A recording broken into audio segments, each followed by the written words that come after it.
Gente, essa segunda parte da entrevista com a Ana Poubel, a gente está falando seriamente sobre yoga, informações que, em geral, né, a maior parte de nós não tem acesso. E está sendo tão fantástico que eu falei, cara, segunda parte, vamos nessa. Se vocês ainda não viram a primeira parte, então vejam, porque, assim, a ideia é a gente explorar ao máximo essa pessoa que está aí. Minha querida, como é o autoconhecimento por meio do yoga? Tem a ver, não tem a ver? Como acontece isso? É, é, é só isso que se faz em yoga, basicamente.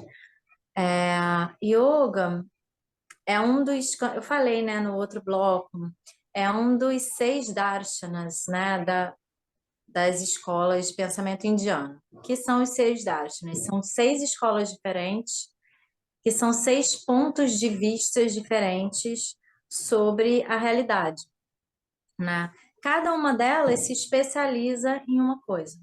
E o yoga se especializa no estudo da mente humana e o estudo de como se dá a experiência humana, né? Então, para o yoga, experiência se dá no encontro de consciência, instrumento pelo qual se percebe e objeto de percepção. Então, existe a consciência, a mente, que é o instrumento de percepção, e os objetos. Objetos quer dizer qualquer coisa, né? Até si mesmo, ou outras pessoas, ou objetos mesmo físicos. Então, desse encontro é o que a gente chama de experiência.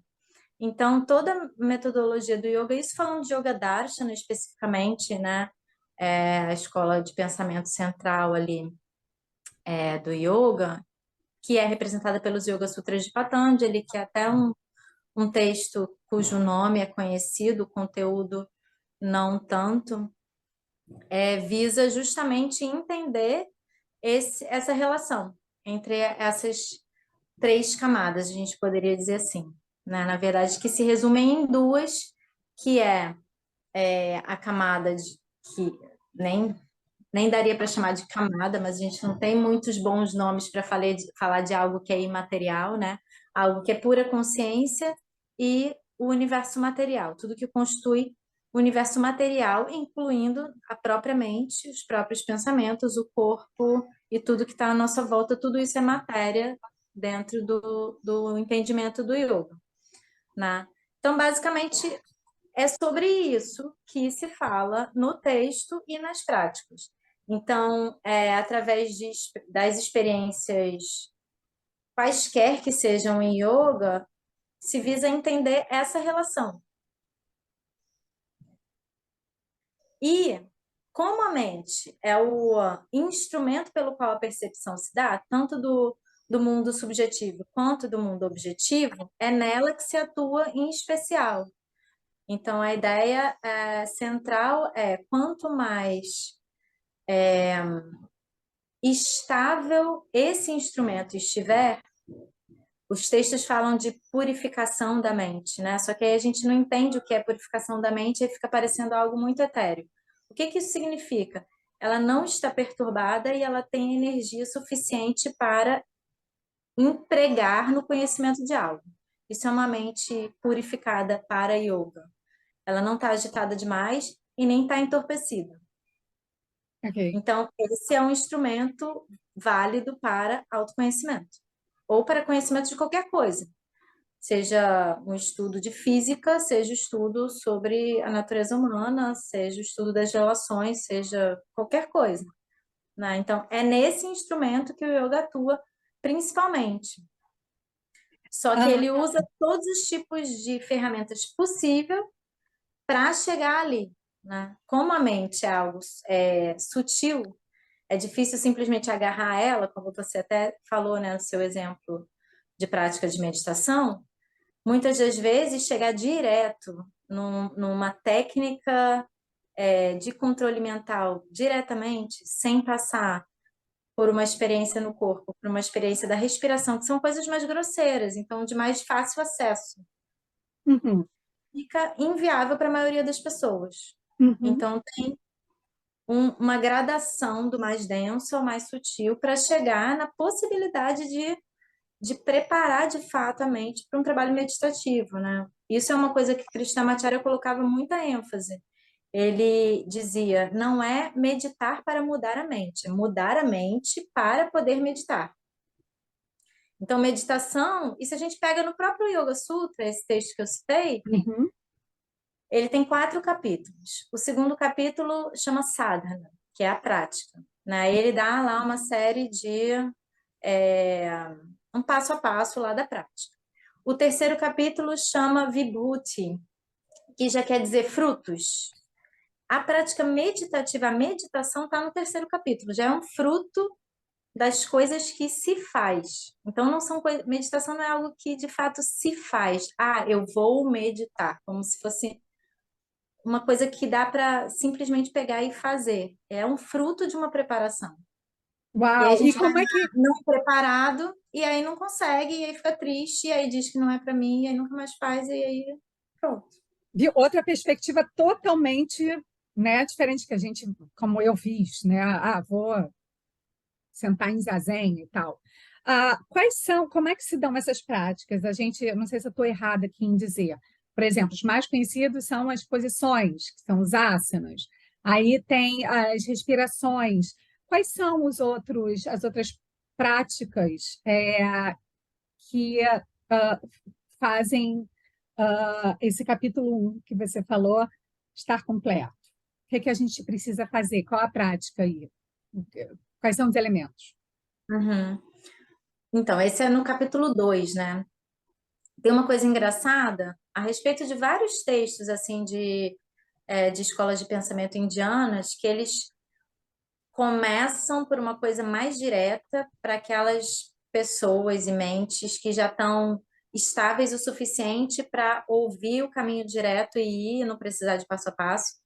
Então, o capítulo 1 começa assim: ele começa falando da essência do que é yoga e indo direto para a meditação, Uhum. as meditações mais profundas.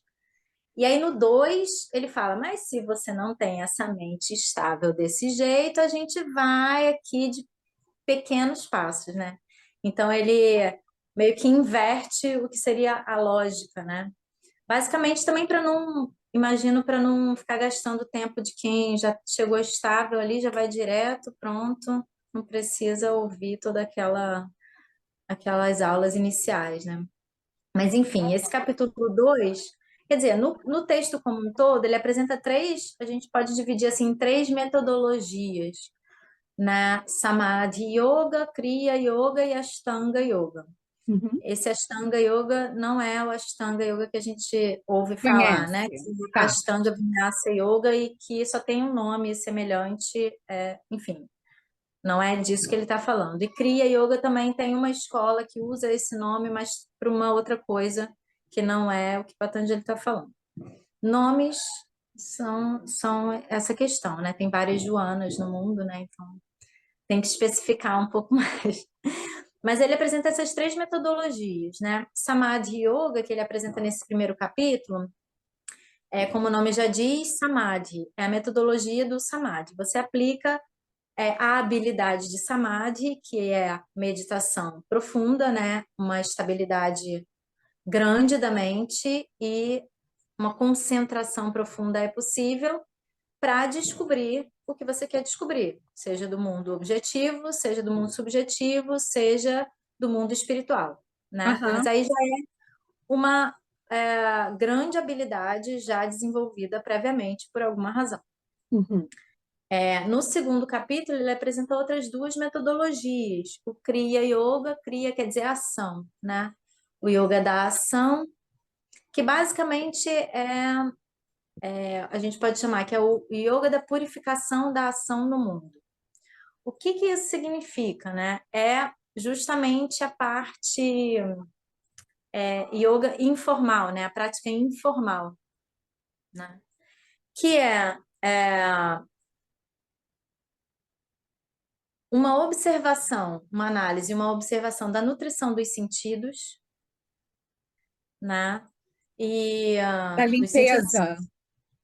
a nutrição dos sentidos mesmo. Tudo que a gente ingere, seja pela boca, pelos olhos, pela pele, pelo ouvido, né? Então, basicamente, a ingestão de mundo que a gente faz vai gerar a constituição, né? Comida é muito fácil da gente entender, né? O que eu como vai virar sangue, vai virar célula, vai virar pele, vai virar cabelo. Então, dependendo do que eu como, a qualidade do corpo que se constitui vem dali, não tem outro lugar para vir, né? Isso é óbvio. Só que aí, quando a gente olha para a mente, para os pensamentos, apesar de continuar sendo óbvio, a gente não dá o mesmo crédito, né?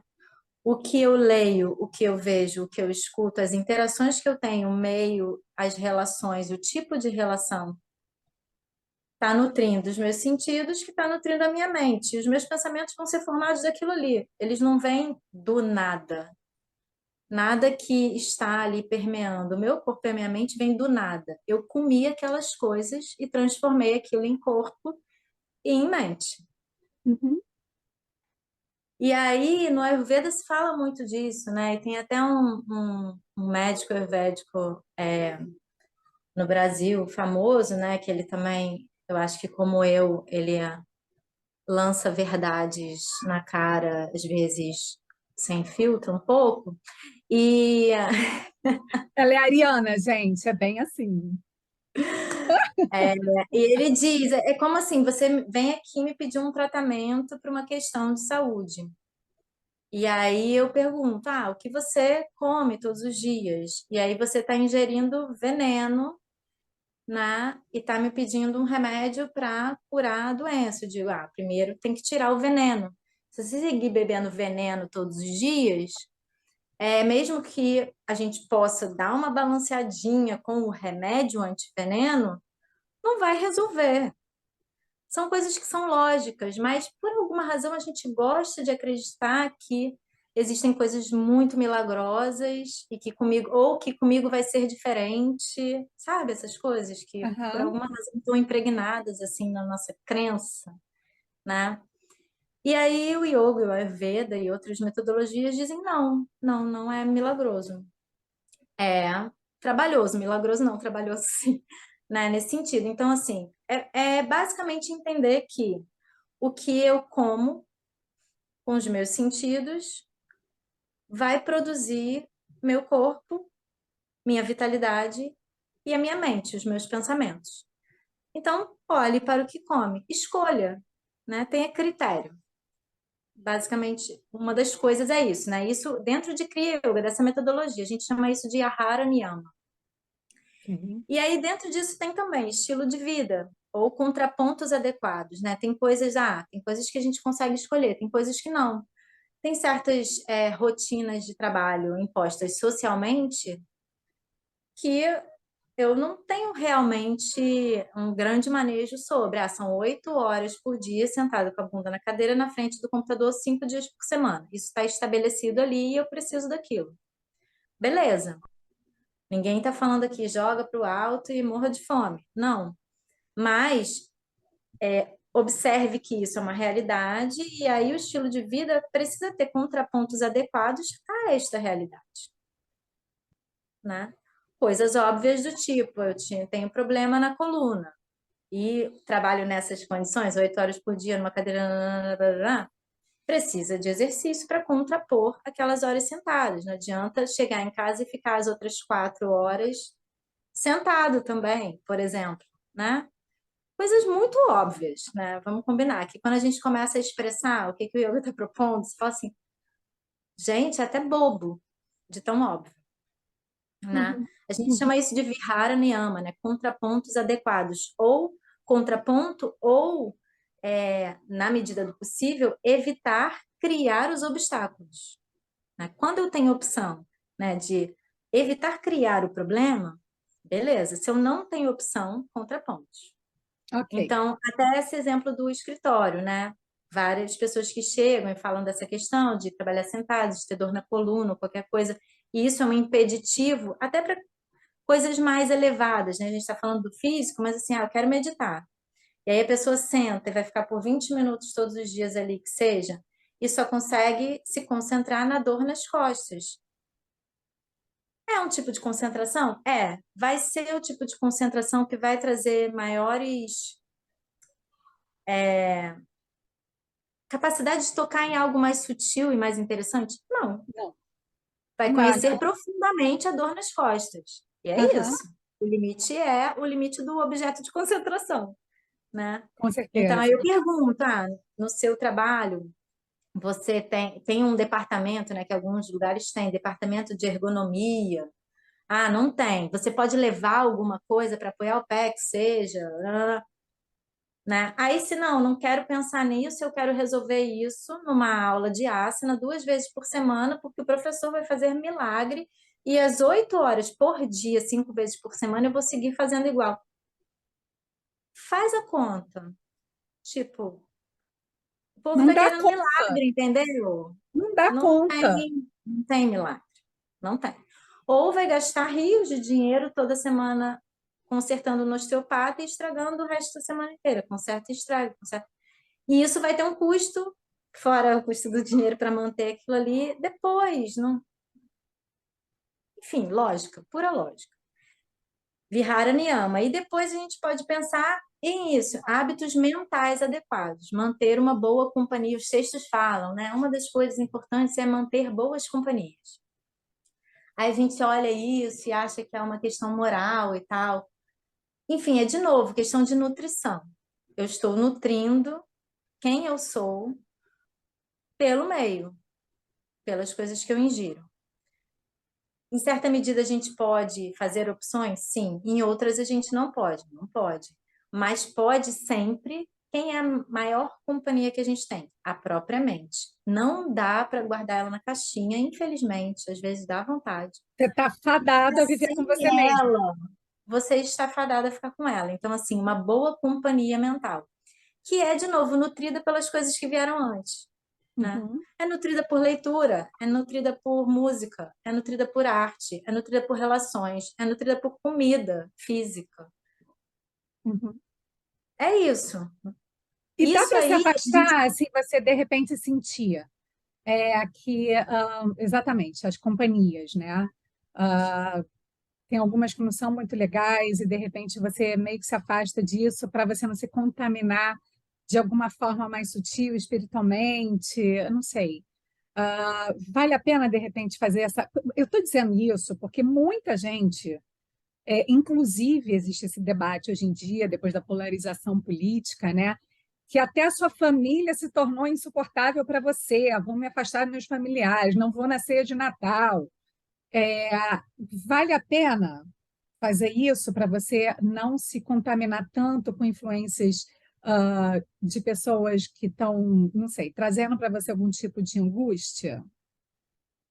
Então, eu não tenho uma resposta pronta para isso, porque depende para quem, em que circunstância, em que momento da vida, né? Mas assim, se a gente for generalizar, dentro desse processo, né, de autoinvestigação, o que a gente faz, quando a gente engaja mesmo no processo de autoinvestigação, é basicamente pegar uma lupa e ver tudo aumentado. E por isso muitas pessoas relatam que relatam, eu estou sofrendo mais agora do que antes. Eu vim para parar de sofrer de alguma coisa, e no primeiro momento dá aquele gostosinho, mas depois quando a gente começa a investigar real, muitas pessoas relatam, mas eu estou sofrendo mais agora. Porque tem uma lupa na mão. Basicamente, o que a gente quer fazer é pegar uma lupa, limpar bem essa lupa, deixar ela assim, tinindo e colocar na observação das coisas e das relações, e da gente mesmo, das nossas reações às coisas e às relações e a tudo. Ou seja, se eu estava vendo desse tamanho um problema, agora eu vou ver desse tamanho um problema, né? Aqui E fica por isso muito. tem um processo de fortalecimento, né? Então é uma coisa que é combinada, né? Uhum. Principalmente quando a gente pega alguém para trabalhar que já é adulto. Porque se a gente for olhar de novo aquela história do Gurukula, né, que eu falei no bloco anterior, Eu chego lá criança, tem uma formação já baseada nesses princípios de início, né? Então, eu crio uma estrutura forte, uma estrutura capaz, física e emocional, né? E mental, uma estrutura que já começa a entender algumas coisinhas de como se dá a experiência humana, com base nesse aprendizado filosófico, inclusive, e tudo mais. É uma estrutura que tem recursos já de manejo de situações e de emoções e de como se sente, de como o corpo reage, de como as emoções reagem, de como a mente reage. E aí depois passou aquele período de treinamento, joga aquele serzinho no mundo. Uhum, Lá quando ele é jovem adulto, agora vai pagar suas contas. uhum, Beleza. Só que eu já carrego essa estrutura, essa vivência inicial comigo. No nosso caso, a maior parte das vezes, hoje em dia, e principalmente no Ocidente, a pessoa chega adulta. Então, tem tudo ali acontecendo ao mesmo tempo. Tem um processo de fortalecimento, um processo de investigação, que meio que vai se alternando ali naquela história. Então, eu não vou dar a pílula azul e vermelha assim de cara para ninguém. Alguém chega sofrendo, tem que trazer um conforto, primeiro. Tem que trazer uma possibilidade daquele sistema corpo-mente aguentar a onda. E se isso acontecer, aí a gente começa a cutucar. Não vai começar a cutucar de cara. A não ser alguém que já vem todo cutucado, como é aí que se cutuca em yoga? o tempo inteiro.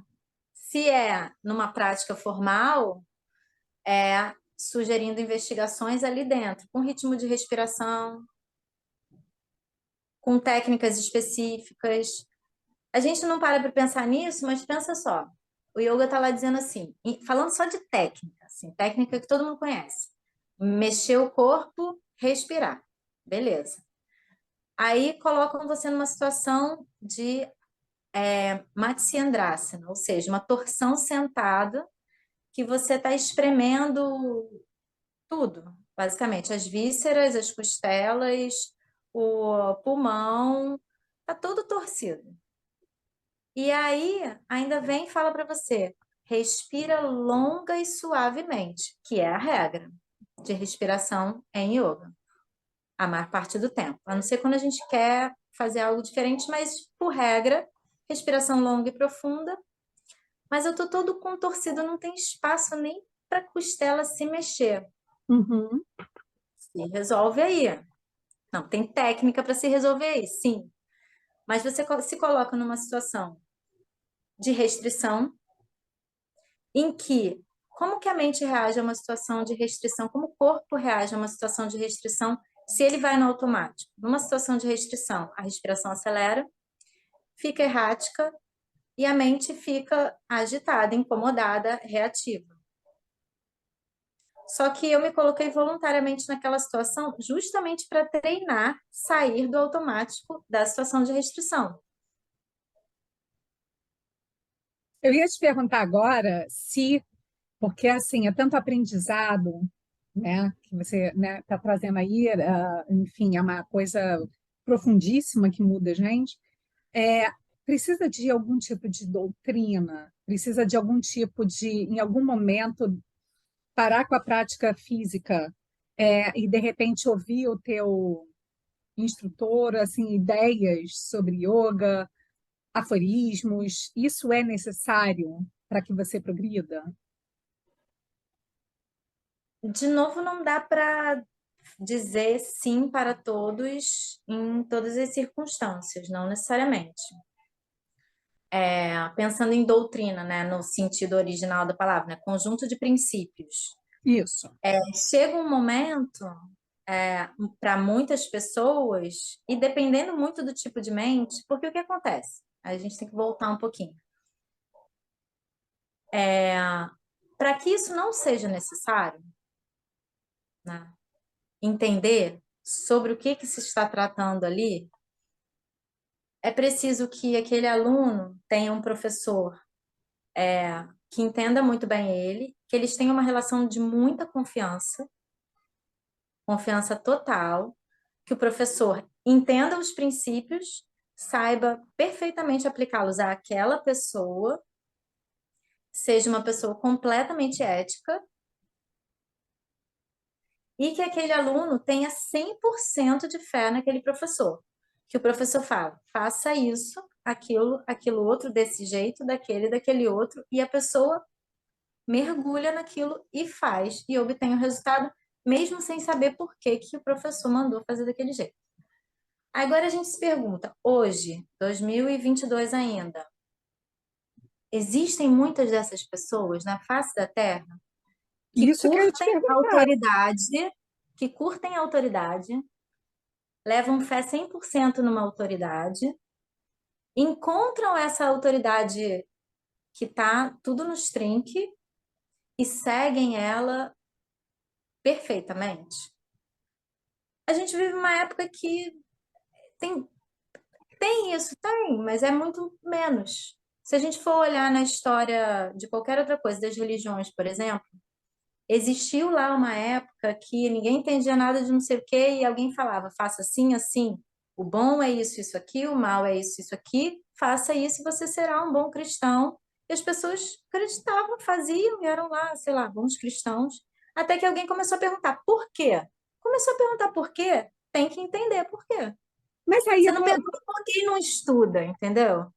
Não aí eu vou funciona. botar. Não, entendi, mas eu vou colocar uma.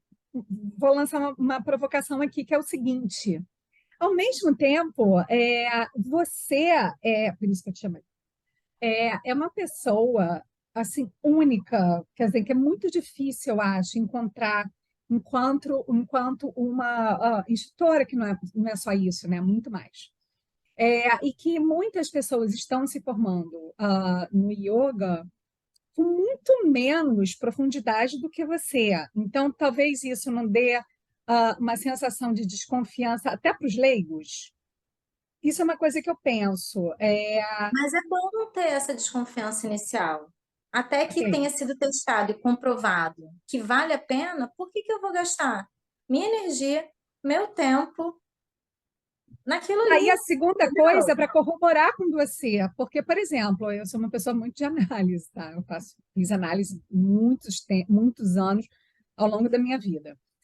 Mas, assim, você tem que ter realmente, aí eu corroboro com você, uma confiança na pessoa que você está colocando todos os seus traumas, seus segredos e tal, e você tem que seguir com isso, entendeu? Então, eu consigo relacionar isso que você está falando, gente, sem isso vai ter furo, sem isso não vai ser tão, né? Assim, não vai funcionar, basicamente. Você tem que ter um nível de entrega bonito aí. Senão o processo não Sim, funciona, né? sim, sim.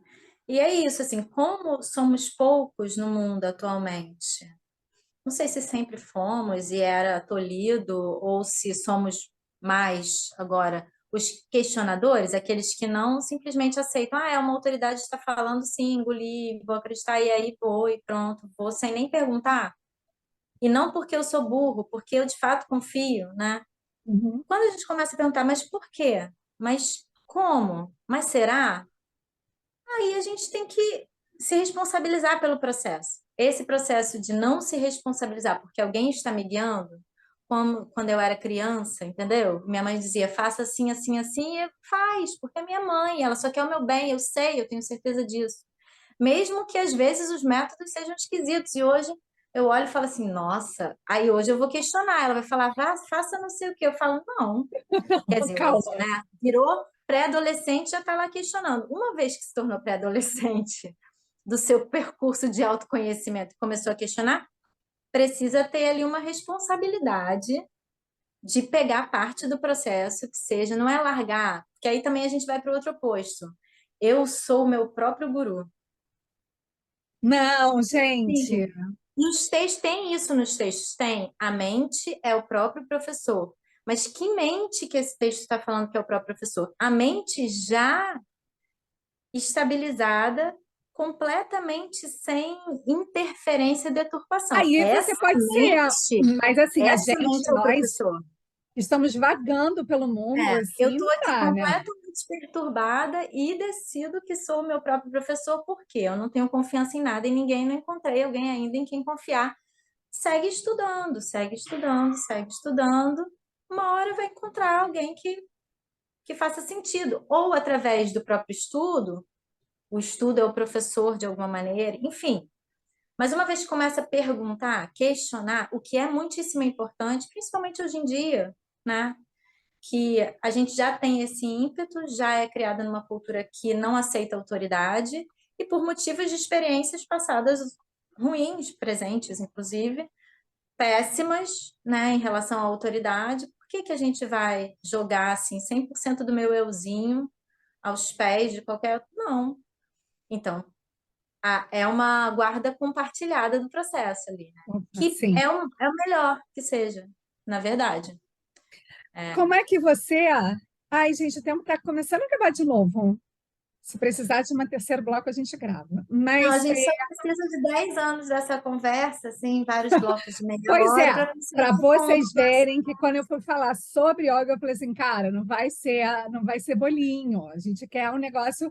E aí gera segundo bloco, não sei se um É. terceiro, vamos ver.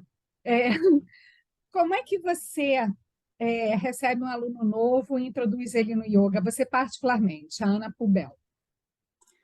Depende. De novo, eu vou falar todas as vezes que depende. Porque tem pessoas nessa história, né, de trabalhar de um para um, que é o que eu Você faço atende um por mais. um. O principal do trabalho é esse. Tá. Tem pessoas que chegam pela via da prática formal, depende muito do que a pessoa traz, né? Eu não trago algo pronto para ela. Tem pessoas que começam pelo estudo filosófico, tem pessoas que começam pelo estudo de recitação dos textos, tem pessoas que começam pelos asanas, tem pessoas que começam, enfim, depende muito da pessoa. Tem pessoas que a gente fica por alguns encontros só conversando sobre a vida, até descobrir qual é o caminho de entrada para começar a atuar com base naquelas conversas, né? Então varia muito, é muito individual. Aí, assim, tem um trabalho em paralelo que eu faço com os grupos, que a gente desenvolve prática formal. Aí, assim, é um grupo de prática formal, né? Que é o tapetinho lá, né? O laboratório do tapetinho para pessoas que não estão conseguindo fazer em casa, porque esse processo como o mais tradicional do yoga, como se dava e como se dá até hoje, e eu não sou a única, é porque é menos divulgado, porque o tipo de divulgação que a gente faz, ele não é tão apelativo. Então, assim, qual é o teu tipo de yoga? Como é que você se apresentaria? Assim, só porque a gente está falando aqui e as pessoas devem estar pensando, não, ela é instrutora de qual tipo de yoga? Como é que faz? Como você se apresenta, na real? Eu em geral não me apresento, né? Mas Ok, mas lá no, lá no Instagram eu coloco a yoga pela linhagem de Krishnamacharya Desikachar, que ninguém sabe o que que é, mas de repente fica interessado em pesquisar, né? E eu coloco educação em yoga, porque isso. tem a ver com isso, né? O processo do yoga é um processo educativo, que é o quê? Né? Tradicionalmente, e é como eu e vários colegas fazemos dentro, pelo menos, dessa linhagem. Eu encontrei com a Joana me trouxe as suas questões, suas angústias, suas capacidades, suas habilidades, seus desejos e etc. E a gente vai trabalhar com esse material e com metodologia. E aí, é, perdi o fio da meada do que eu ia dizer. Não, que aí eu te perguntei como você se apresenta. E aí você falou educação e yoga, porque é um processo educativo. É, exatamente, processo educativo. E aí a gente vai começar a propor coisas, seja pela via do estudo teórico inicialmente ou das investigações práticas, em que você vai ter ali sugestões de investigação. Só que a gente vai se encontrar, sei lá, uma vez por semana, de 15 em 15 dias, e eu vou te sugerir coisas e você vai colocar aquilo em prática. É assim que se dava o ensinamento do yoga também. Ou você passava períodos com o seu professor, aprendia coisas, depois ele te enxotava para sua casa e você ia passar o resto da vida praticando aquelas coisas, de vez em quando reencontrar e tal, né? Ou como a gente faz, que é, eu te encontro hoje e aí tem ali sugestões de práticas e de investigações e você vai colocar aquilo em prática. Não é estilo macaco mandou. Joana, agora suba o braço, agora desça o braço, agora suba o braço, agora desça o braço, agora suba o braço. Isso é instrução. É uma Aham. instrução para você aprender algo, para depois você ir para casa e você saber fazer aquele algo. E enquanto faz, investigar o que acontece com você enquanto faz. O que que acontece com a respiração? A mente fica, não fica? E o relato de muitas pessoas é, quando eles estão lá recebendo instrução, a mente está totalmente ali. O professor está ali falando, tem ali para onde direcionar a atenção para o professor, tem a vozinha lá, que em geral é uma voz agradável para criar um clima. Às vezes o lugar é propício, é silencioso, bó. Tem lugares que tem luzes, não sei o quê, e os incensos, não sei o que lá, não sei o que lá, não sei o que lá. Ou seja, tem todo uma proteção ali para a pessoa se concentrar, se distrair da distração, eu chamaria. E aí ela vai para a casa dela e tem que colocar aquilo em prática. Ali vão surgir os desafios. Com E se ela ela não fizer sozinha. ali, como é que você vai descobrir as suas próprias questões se tem uma outra mente se impondo à sua sempre? Eu só faço yoga em aula. E aí, quando eu estou sozinha, eu percebo, minha mente não se concentra. Se não tiver a vozinha lá da professora guiando, se não estiver naquele espaço que é alheio ao meu cotidiano. Se não tiver o incenso para dizer que eu estou na Índia, ou a luz estroboscópica para dar o clima, ou a musiquinha do não sei o que lá. Ou seja, tudo aquilo ali está induzindo a experiências. Que treinamento é esse que está sempre sendo induzido por fatores externos à pessoa? E aí eu vou para o meu dia, vou para o meu trabalho, e as pessoas falam comigo de uma determinada maneira. Não tem luzinha, não tem música, não tem Tenso. incenso, tem ali a realidade e o meu treinamento, para onde foi? Não foi. Ana, a gente vai ter que fechar de Mas novo. está num ótimo momento de fechar, porque aí a gente pensa sobre isso, E a gente vai gravar reflete sobre novos. isso e vê se quer Capítulos. isso para sua vida, que é mó treta, entendeu? Cara, eu tô muito feliz, galera. Olha, então, foi isso que eu prometi para vocês. Jojo Entrevista fechar o ano com esse nível de conversa. Ana, tô assim, sem palavras. Para mim, a gente começava um terceiro bloco, mas vamos fazer assim, vamos publicar esses dois. E a gente rapidamente, no ano que vem, a partir da semana que vem, ano que vem, a gente vai explorar muito mais. Eu acho que você tem muito a trazer aí. É bom também Tô- ter um tempo de digerir, senão a gente vai começar Isso. a ficar como, né? Com azia daqui a pouco, né? Gente, feliz ano novo. Quer dizer, Happy Krishna, que já passou, Merry Krishna, que já passou, e Happy New Shiva. Eu sei que é um bordão muito pop, mas, Ana, dá um beijo aí pro pessoal. Bom, gente, boa passagem de Rápido, ano. menos de Que ano 30 que vem segundos. seja mais estável, se tudo der certo. É isso que eu desejo sempre. Mais estabilidade, clareza e força para lidar com a clareza, inclusive. Obrigada aí pelo convite, querida. Porra, obrigada por você ter aceitado.